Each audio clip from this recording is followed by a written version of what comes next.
Selam dostlar. Bugün 19, 20, 21 böreklerini aşağı çünkü vaktimiz yetmedi. Kaç? Kandı sırası gimnastika arasıydık. Sonra kökündük. Evde aşağı işlerle. Üç ne? Aşağı.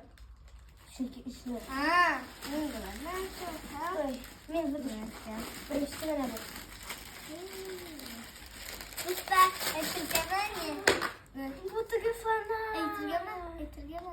Usta, benim tırnak kadar alta kırık kaldı. Bu minare kendi.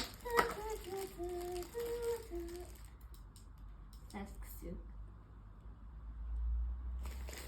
Hadi götür bana. İşleri şampadarlı.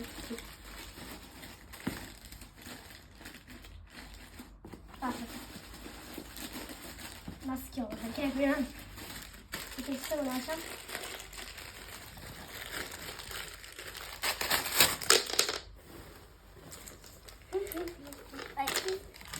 Hey!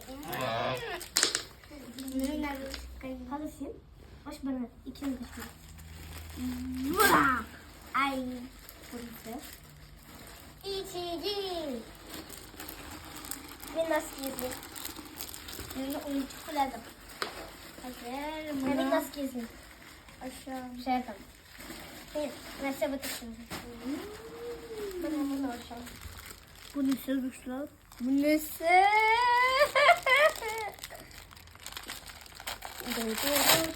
Kanmala. Ben bunu aşıp garibim. Açayım mı? Yok. Evde oyun çıkartana söyleyeyim de. Şimdi mesela sayayım bilmem. Boşluğu kaşıma. Ne? Direkt ne korkunç. Direkt gidiyorsun. Oo. Diye geçik geldi bu. Tamam.